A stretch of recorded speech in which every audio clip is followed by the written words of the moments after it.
Hello, everyone. My name is Jim Staley, and we are going to start a series of studying the Bible. It's kind of after a man by the name of Jewel Miller, who had a visualized Bible series study, and we are going to take a look. It takes us from the very beginning of the scriptures, starting in Genesis chapter 1, the creation. Deals quite extensively with creation and goes through what is known as the first period, the patriarchal age. This is where God talks directly to the head of the households. And then after we go through the patriarchal age, the second one is the Mosaic age, because the patriarchal age ends where Moses comes back to take the Israelites out of Egypt and towards the promised land. The Mosaic age goes from where Moses leads the people out of Egypt all the way until Christ is crucified on the cross, buried, and resurrected.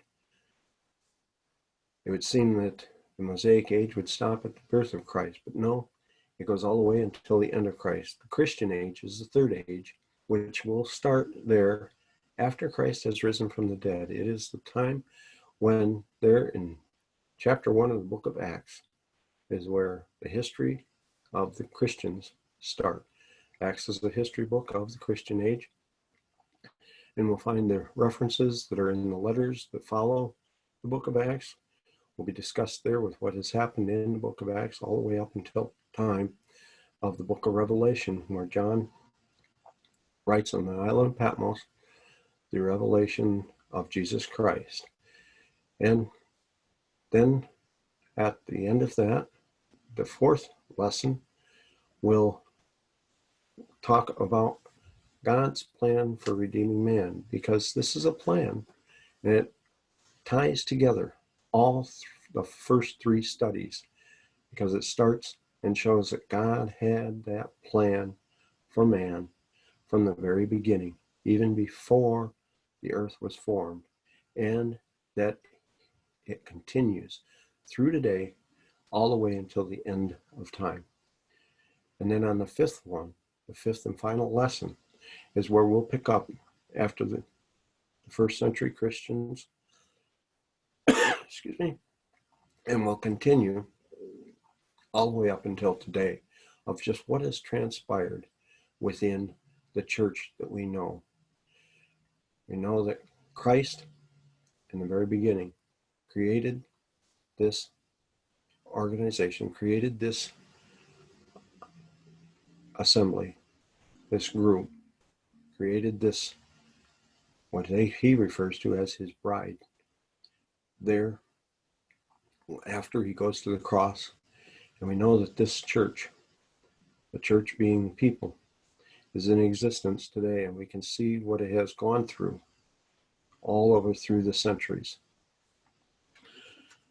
To begin with, then, I say we start with creation, and in Genesis chapter 1, and we will start this on our next lesson. But what I'd like to share with you today in preparation for that is that when we talk about the Bible, especially since this is a Bible study, and you wonder why, what's so important about the Bible, and the basic aspect of what it is that is needed is to find out, is there something special about the Bible?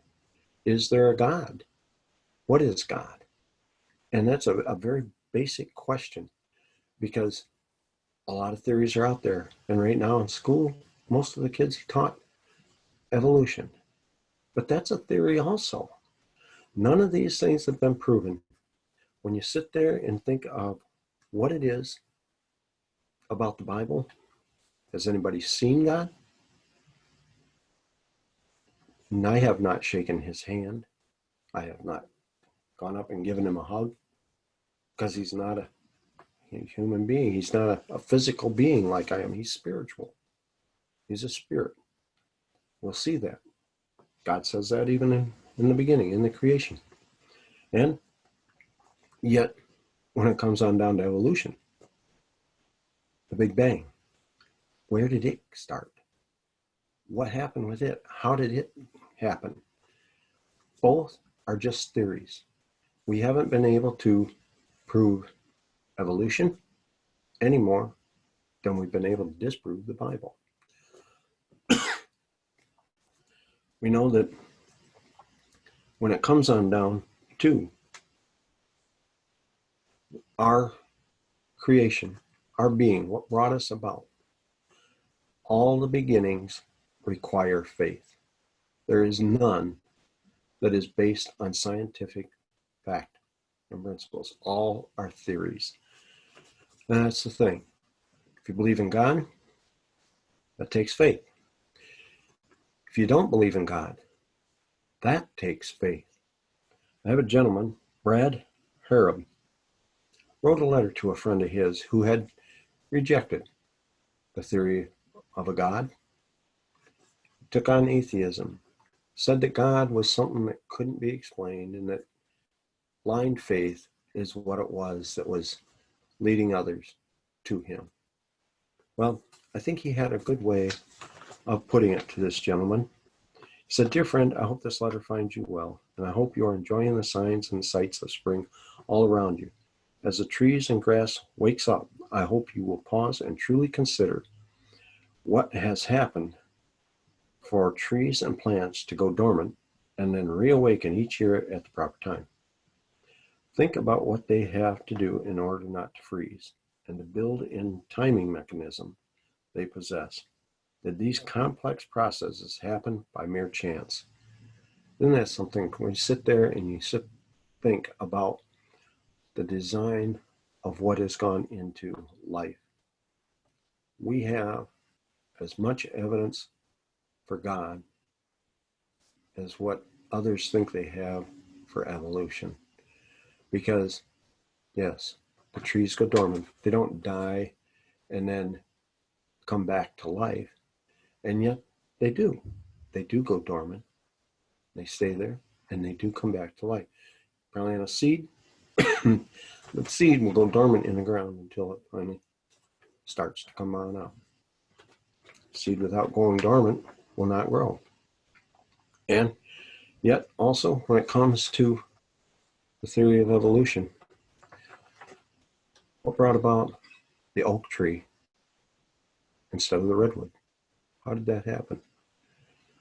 How much difference is there in the makeup of which an evergreen that keeps its leaves through the winter compared to a deciduous tree that ends up shedding its leaves?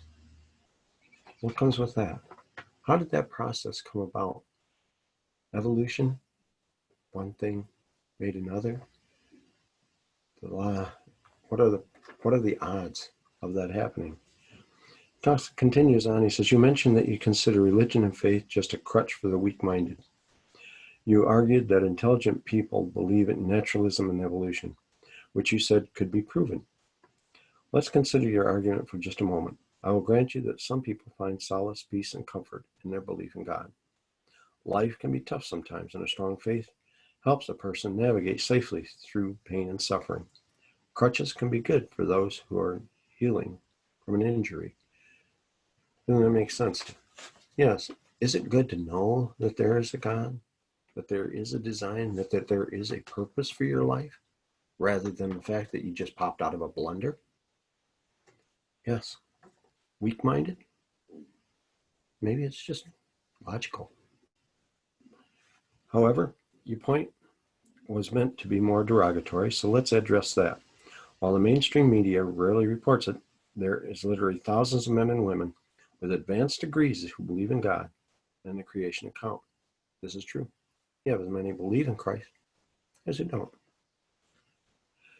In fact, most of the fields of science you now embrace were actually founded by men who held a firm belief in God and the Bible. An honest person can hardly call Isaac Newton a pseudoscientist, and yet he wrote strong papers refuting atheism and defending creation in the Bible. Newton once said, "I find more sure marks of authenticity in the Bible than in any profane history whatsoever." That there is in Wilmington's Guide to the Bible. And let's consider faith for just a moment. You try and assume an intellectual high ground because you say my beliefs are built on faith. Yet, you fail to recognize that your entire worldview hinges on a massive amount of faith. Consider these truths. And there's several things he's going to point out that shows it requires as much faith to be an atheist as it does to be a Christian. Matter of fact, it probably requires more faith to be an atheist than to be a Christian. We have more proof than the atheist because no one witnessed or can recreate in laboratory the Big Bang, so it must be taken on faith. Isn't that true? The Bible tells us God spoke, and that's what created the universe. The Big Bang Theory. What happens? Where did it come from? What caused the Big Bang? If we set off a piece of dynamite, or if we sit there and ignite some fuel, gasoline, gases, we ignite those things, we get a Big Bang, but it had to start with something. Where did the something come from? Are we just products of a big gas cloud? No one has witnessed living matter evolving from non-living matter or can recreate it in a laboratory, so it must be taken on faith. Isn't this true? You sit there and you talk about how many things can actually be created. We have artificial intelligence, but that does not reproduce on its own. It has to have an intelligent designer make it. It has to start with something. Whatever it is we make, we have to start with something and we mold it and we change its physical properties into what we want. That is about the only way that we can do anything. And we can't, in a laboratory, recreate something from nothing. No one can explain where the original matter for the universe arose from, or can create matter from nothing or antimatter. So this too must be taken on faith. Yes. Antimatter? Are we not, from another dimension?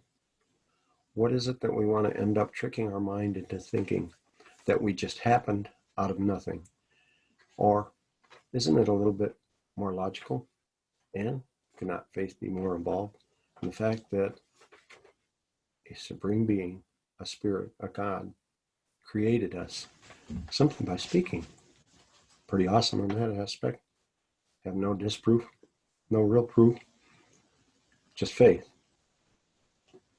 But when it comes to the Big Bang, no proof, no disproof, just faith. So, no one can explain the design witnessed in the universe, the human body, while at the same time denying a designer. Isn't that it? Put a blender, turn it on, throw something in that blender. How long do you think it's going to take to have a baby boy, a baby girl, of anything? Monkey, giraffe, even human. You consider all the aspects of what goes into DNA, and you're thinking that gas clouds just somehow formed that? And you get on down to some aspects. Not only did it form it, but yeah, might have taken a little while. I don't know, take a long time for that blender. But if you end up sitting there and thinking it had to create animals, all the species, had to create all the fish, had to create all the people, at least the first few people. All of that, as complex as it is, and with the cycles of which go on throughout the year of spring, summer, and fall, even if you live in the tropics, you still have seasonal changes. And what happens? The universe, I mean, what's the odds of the planet being where it's at the right distance from the sun, rotating around? And the other thing, how many of you can spin a basketball and have something stay on it? And yet this earth is spinning 1,000 miles an hour is what you're traveling at around the center of the earth. You're going at 1,000 miles an hour and you're not being thrown off. How much time would it have taken chance to create even gravity? So, all these facts require faith on your part. Faith that Big Bang is real and happened. Faith that living material can rise from non-living material. You rely on the scientific method to say that something must be observable, measurable, and repeatable. Newsflash, the Big Bang is not observable, measurable, or repeatable. Most textbooks promote this idea, saying that if we cannot measure something using the scientific method, using our five senses, then it is an illusion. Where does that leave God? When the Bible describes as a spirit. Ever seen a spirit?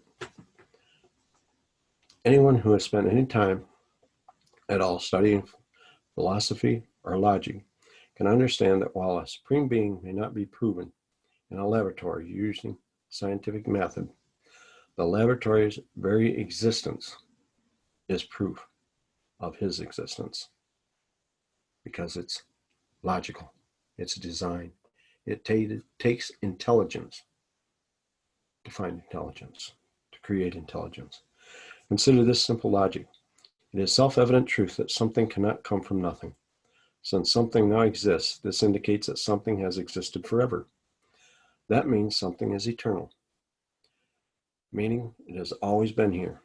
This is simple logic. Something exists today, thus something has always existed. You're either a product of God or you're swamp gas. The question is, what has eternal properties? Evolutionists would have students believe that the universe is eternal. However, you probably already know that it does not fit the scientific data. We know today that the universe is expanding, which is clear indication it has a beginning. The only logical conclusion is that God is eternal and he was responsible for the creation of the universe. Isn't that interesting? Yes, the universe is expanding. So it had a beginning. It started and it's growing. We're growing. Evolving? How many times do you think a person, a woman, will go to a hospital expecting to have an alien? Sometimes kids act like that. You might think that that might be what they look like when they first come on out, but believe me, it's going to be a boy or a girl. They don't go to the hospital expecting a giraffe. They don't go to the hospital expecting even a baby puppy. A woman, when they go to the hospital, expects a child, human. Some of them, yeah, they may come out and have some defects that end up making them look a little different, but they're still human. They're still a creation. They're still part of the DNA. They're still a part of the family. They're still human. They're nothing else. You take the other argument that maybe a butterfly or a moth is something that is evidence of evolution. However, if you take a real considerate look at that consideration, you see that a caterpillar goes into a cocoon, changes form, and comes out a moth or a butterfly. But when that butterfly has babies, guess what it produces? Another caterpillar. They'll go in and go in a cocoon and come out. Same thing. Its mother made it. It doesn't change. Doesn't go, caterpillar goes in and one comes out a butterfly and the next one comes out a frog. Doesn't happen. They reproduce after their own kind. Oh, that's what the Bible said, is that he made the animals, he made man to reproduce after their own kind. We're going to take an awful good look at that when we go into the start of our lesson, Patriarchal Age, which will begin with Adam and Eve there in Genesis 1, the creation of the universe. We will start with that, and we'll take some good, honest, hard looks at just whether or not it's creation and whether there's God. And we'll also take a look as we go on through the scriptures that we're going to find out that there is actually more evidence that the scriptures are true, because the Bible has actually been one of the most scrutinized books in the world. I know when I was growing up, their history books, you wouldn't have found out about George Washington and Abraham Lincoln as having owned slaves and done any kind of misconduct with them. Nowadays, yeah, you find out that everybody's got a skeleton in their closet. Did those books, history books, were they fictitious stories, lies? At that time, they were history books. That's what they were teaching us. What are they teaching you today? Depends on your view. They're out there teaching you about evolution. And yet, Christians, they believe in evolution. Most of them, if they believe the scriptures, believe in creation. And as you can see, you go to some scientists, you go to some highly educated people, you'll actually find out they believe in the Bible as well. Of course, there's a lot that don't. Where's their faith? Faith is in either illogical Big Bang. Where did they begin? What is their purpose? Who knows? But God is one who can find out where you began, where you're going, where you're going to end up, and what your purpose is. A lot of people end up finding out, going through life, trying to figure out just what it is that they're, of course, we're here for. Never find out the purpose of life. The Bible has some of those answers and give you direction. God created us, and God can lead us. And as we go through this book, we'll see how he led people all the way through from the beginning of time, and how his plan for what man was, is, and can be unfolds. And we'll be able to enjoy finding out just what this world is really all about. I hope you'll stay with me. I hope you will end up tuning in. We are going to do this on Mondays at 7:30 in the evening. If you would like an invitation for that, please send me an email at james.h@solos2c.com, and I will get you an invite for the next Zoom meeting, again, Monday at 7:30. And we can go through any questions that you might have over what I've just discussed, as well as we'll go into our first lesson, and we'll start with taking a look there at the very beginning of the Bible. And during that study, I will be using the New English Version. Doesn't matter if you have the King James, if you have NIV, if you have any other version of the Bible, you should be able to follow along. There isn't that much differences between the translations, and there'll be a little bit different wording, but one wonderful thing about God's Word is, even though some people have come up with easier reading versions and have given their maybe own rendition of what they feel the Bible is saying, the message of God still comes through, and we can end up determining what it is that God wants us to know and the way that he wants us to go. So join me as we take our trip through the Bible, and we look at what Joel Miller has lined up as being a good outline, I think, to follow on just how it is that we can proceed to understand more about our Creator and what he has in store for us and what he wants from us and what we can actually do for him. It's to be a good study, and I look forward to seeing you again.